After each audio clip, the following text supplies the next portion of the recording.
Hea eesistuja ja peaminister, te ütlesite enne, et te pole väitnud, et ei tea, mida politsei tegi, et teadsite kõike. Politseijuht Vaher väitis, et nemad lähtusid siis PPA ohuhinnangut tehes ja oma käitumises Terviseameti ja kapo ohuhinnangutest ja soovidest. Terviseamet olla nõudnud väga karmi käitumist ja kapo väitis, et põhiseaduslik kord on ohus. Me oleme kohtunud mõlemaga, mõlemad väidavad, et see jutt ei vasta absoluutselt tõele. Aga kuna teie teadsite ju kõike, siis järelikult teadsite ka seda, et see Vaheri jutt on vale. Miks te siis kaitsete teda? Miks te kaitsete valet ja kas valetajal on koht PPA juhina? Aitäh! Jällegi, aitäh selle küsimuse eest, aga jällegi ma tulen selle juurde, et mis siis valesti tehti nende meeleavaldustega seoses, et kas keegi sai viga, kas oli mingi jõu ülekasutamine,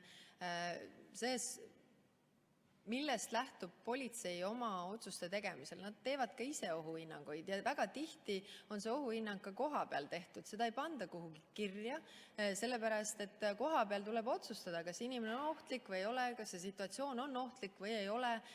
Ja kui selleks oleks vaja teha mingi kirjalik memo, et saaks üldse reageerida, siis sellisel juhul ma arvan, et päris palju igasuguseid õnnetusi või kuritegusid võib juhtuda. Nii et ma arvan, et see, et politseil see vabadus otsustada lähtuvalt oma ohuhinnangust on ja tegutseda ja oma taktikaid kokku panna, ma arvan, et see peab nii jääma.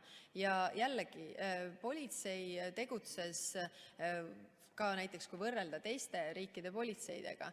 Politsei seletas inimestele neid reegleid, palus hoida distantsi, seletas, hoiatas ja nii edasi, aga sellist teadmist ülemäärase jõu kasutamisest ju ei ole, kui on tehtud ainult 4 kaebust.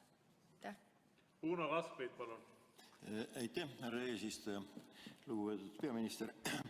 Te ütlesite, et eriüksusi ei kasutatud, aga selgitage, mis asi siis need kiirreageerijad on? Kas need on siis tavalised patrullpolitseinikud või? Aitäh. Aitäh. Minule teadaolevalt ei ole nemad eriüksuslased. Niimoodi on mul siis nende inimeste poolt, kes seda teemat paremini tunnevad, igal juhul ette valmistatud. On patrullpolitseinikud, kiirreageerijad, noorsoopolitseinikud, piirkonnapolitseinikud, need on kõik politseinikud, kes ei ole eriüksuslased. Aitäh. Siim Pohlak, palun. Lugupeetud istungi juhataja ja peaminister, et see nimekirja kuulates siin noorsoopolitseinikud, liikluspolitseinikud, siis tundub, et pooled Eesti politseinikud tassiti sinna Vabaduse väljakule kokku, et kas seal oli ikka eriüksuses või mitte, sellest me pole veel aru saanud. Aga ma küsiks üldisemalt, et kuidas teile tundub, minul on jääb praegu teie sellest jutust mulje, ennem kuulasin üleval telekast, et teie arust oli kõik nagu hästi, et politseid ei olnud ülereageerimist, ei kasutatud ülemäärast, ükskõik kas siis psühholoogilist või füüsilist survet nende rahumeelsete inimeste suhtes, et saan ma õigesti aru, et teie olete rahul selle, kuidas politsei seal tegutses. Aitäh. Aitäh. Nagu ma ütlesin, on 4 kaebust tehtud, et selles suhtes ka Eesti inimesed on rahul selle politsei tegevusega nende meeleavalduste ohjamiseks. Aitäh. Mis ma oskan öelda? Ka Eesti inimesed on rahul sellega. Kuidas peaminister võtab endale üldse pähe mõtte, et Eesti inimesed on rahul? Kas ta, kelle käest on ta küsinud, et keda ta nimetab Eesti inimesteks? Kas ta nimetab tõesti ainult valitsust Eesti inimesteks ja sinna see asi kõik lõpeb?